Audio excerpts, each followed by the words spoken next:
दोस्तों, शिकारी अर्थात ऐसे जानवर जिन्हें प्रकृति ने दूसरे जानवरों को मार डालने के लिए ही निर्मित किया है। न जाने क्यों इन कातिलों को इंसानों द्वारा बेहद ही पसंद किया जाता है। अक्सर हम खुद की तुलना शेर और चीतों से करते हैं, वहीं शाकाहारी जानवरों जैसे बकरियां भैंस से खुद की तुलना करना हम अपनी बेइज्जती मानते हैं। वैसे शिकारी जानवरों की ओर मंत्रमुग्ध होने की वजह है इनकी विशेष खूबियाँ। ये फुर्तीले हैं, इनके पास असीम गति होती है, ये जिद्दी एवं निडर होते हैं और सबसे जरूरी बात, शिकारी जानवरों के पास रणनीतियां होती है। अब जाहिर है किसी को मार डालने के लिए हमें बुद्धि का इस्तेमाल भी करना होगा। हमें सोचना होगा कि अपना अगला कदम कैसे और किस ओर उठाना है। यही कारण है कि शिकारी जानवर अक्सर घास फूस खाने वाले जानवरों से अधिक बुद्धिमान होते हैं। वैसे तो शिकारी जानवर हर पल नई रणनीतियां सोचते ही रहते हैं, परंतु कुछ रणनीति ऐसी भी होती है जिनका इस्तेमाल ये शिकारी पीढ़ियों से करते आ रहे हैं। तो चलिए वीडियो को आगे बढ़ाते हैं और प्रकृति के इन कातिलों की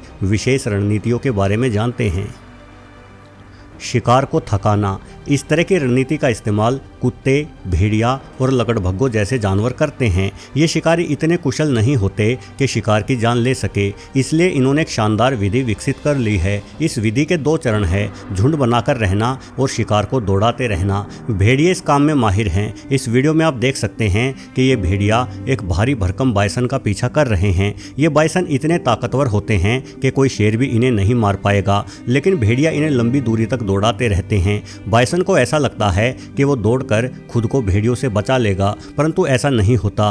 भेड़िए इसे तब तक दौड़ाएंगे जब तक ये थककर गिर नहीं जाएगा और उसके बाद भेड़िए इसे जिंदा ही खाना शुरू कर देंगे। वस्तुतः भेड़ियों द्वारा बनाई गई शिकार की रणनीति सबसे अधिक कामयाब रणनीति है।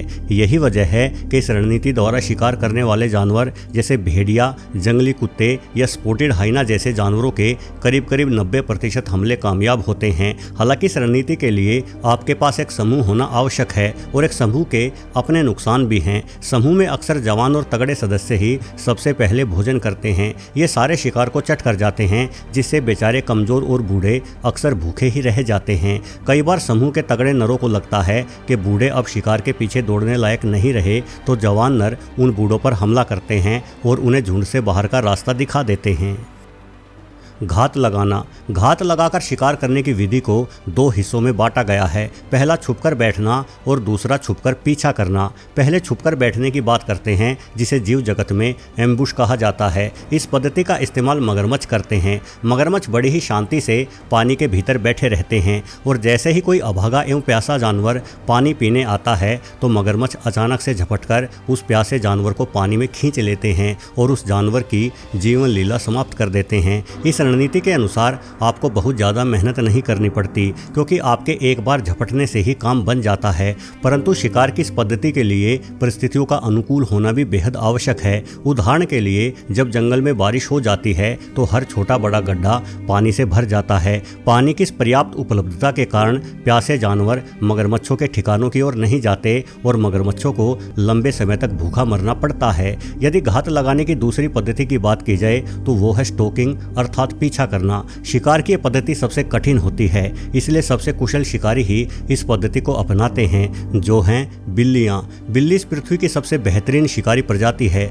उदाहरण के लिए यदि हम बाघों की बात करें तो बाघ पहले बेहद ही संभाल कर कदम रखते हुए अपने शिकार के करीब जाते हैं। इस दौरान इनके शिकार को भनक तक नहीं लगती कि बाघ उनके ठीक पास पहुंच गया है। वहीं शिकार के पास पहुंचकर बाघ अचानक से झपटते हुए शिकार को दबोच लेता है और शिकार के गले या मुंह को दबाकर शिकार को मार डालता है। अब चूंकि बिल्ली धरती की सबसे कुशल शिकारी होती है, इसलिए इन्हें झुंड में रहने की आवश्यकता भी नहीं पड़ती, बल्कि वो खुद अकेले ही स्टोकिंग पद्धति को अपनाते हुए शिकार कर लेते हैं। हालांकि शेर जरूर मिलकर रहते हैं, लेकिन विधि उनके पास भी यही है। ये वीडियो देखें, यहाँ शेरनी एक अन्य बड़ी बिल्ली यानी तेंदुए की ओर घात लगाए बढ़ रही है। पानी पीते इस तेंदुए को बिल्कुल भी खबर नहीं है कि शेरनी इसके बेहद पास आ चुकी है। अब बस एक बार झपटने की देर है और तेंदुए का सारा खेल खत्म हो जाएगा। लेकिन बाजी पलट गई। शायद ये शेरनी स्टोकिंग पद्धति में उतनी माहिर नहीं थी। तेंदुए को शेरनी की भनक लग गई और ये तेजी से दौड़ लगाता है। शेरनी इसका पीछा जरूर करती है, परंतु तेंदुआ भागकर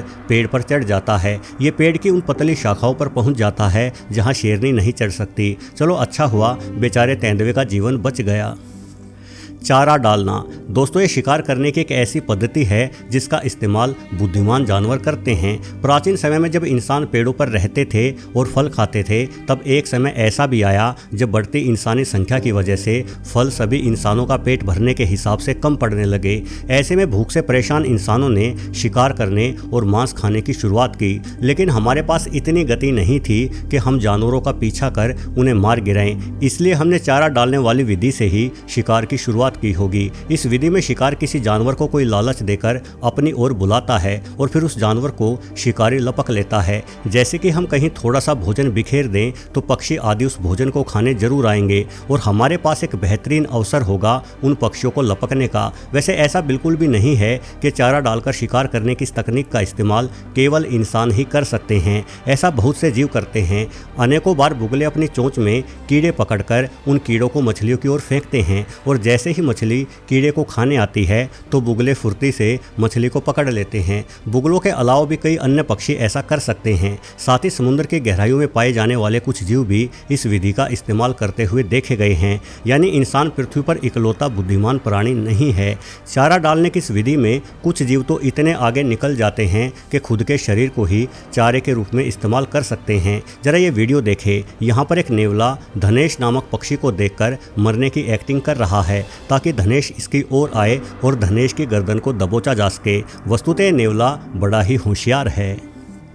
बेवकूफ़ बनाना, ये एक और अनोखी शिकार की रणनीति है जिसके इस्तेमाल करने के लिए शिकारी का बुद्धिमान होना बेहद आवश्यक है। इस जीव को देखिए, ये एक स्टोट है जो एक खरगोश को अपने जाल में उलझाने की कोशिश कर रहा है। स्टोट जानता है कि खरगोश के पास उसकी तुलना में 3 गुना अधिक रफ्तार है, यानी वो खरगोश को दौड़कर कभी नहीं पकड़ पाएगा। इसलिए खरगोश को मार डालने के लिए स्टोट खरगोश को बेवकूफ़ बनाने की प्रक्रिया चरणबद्ध तरीके से लागू करना शुरू कर देता है। पहले स्टोट मजे से खेलता हुआ धीरे धीरे खरगोश की ओर बढ़ता है।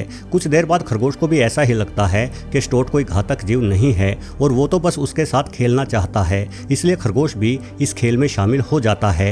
हालांकि नादान खरगोश नहीं जानता था कि उसे केवल बेवकूफ़ ही बनाया जा रहा है। खेल खेल में ही स्टोट खरगोश के नज़दीक आता है और मौका मिलते ही खरगोश को दबोचकर मार डालता है। इस तरह की रणनीति मार्टिन नामक जीव भी अपनाता है। इस वीडियो में देखें जिसमें मार्टिन एक बंदर के साथ खेल रहा है। बंदर को भी ये खेल मज़ेदार लगता है और वो बंदर मार्टिन के प्रति सावधान नहीं रहता। लेकिन अगले कुछ मिनटों में ही सावधानी हटी तो दुर्घटना घटी वाली कहावत सार्थक हो जाती है और मार्टिन बंदर को मार डालता है। समुद्र में रहने वाले स्तनधारी जीव हम्पबैक व्हेल तो अपने शिकार को बेवकूफ़ बनाने के लिए एक अलग ही विधि का इस्तेमाल करते हैं। ये व्हेल मछलियों के झुंड के चारों ओर अपने शरीर को इस तरह से लहराती हुई तैरती है कि पानी में ढेरों बुलबुले बन जाते हैं। इन बुलबुलों के कारण मछलियों का झुंड ये नहीं समझ पाता कि उन्हें किस ओर जाना है, क्योंकि ये झुंड चारों ओर बुलबुलों से घिर जाता है। ठीक इसी समय हम्पबैक व्हेल हमला करते हुए उन मछलियों को खा जाती है। लेकिन बेवकूफ़ बनाने की विधि में इन सबसे आगे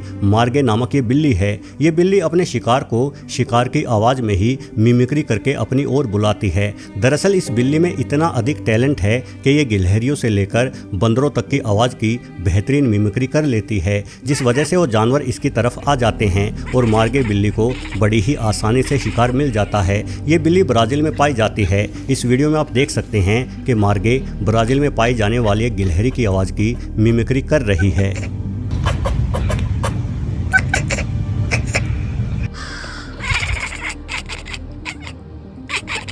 वास्तव में हर एक बिल्ली म्याऊं म्याऊं की आवाज़ नहीं करती, बल्कि मार्गे नामक ये बिल्ली बड़ी ही अच्छी संगीतकार है। दोस्तों, शिकारी जानवरों द्वारा शिकार के लिए अपनाई गई रणनीतियों की सूची बेहद ही लंबी है। वास्तव में माँ प्रकृति ने शिकारियों को सिर्फ गति और नुकीले पंजे एवं दांत ही नहीं दिए, बल्कि प्रकृति ने इन्हें तीव्र बुद्धिमानी भी दी है ताकि ये शिकारी अपनी हत्याओं की योजनाओं को और अधिक कामयाब बनाए रखें। वीडियो देखने के लिए आपका बहुत बहुत धन्यवाद।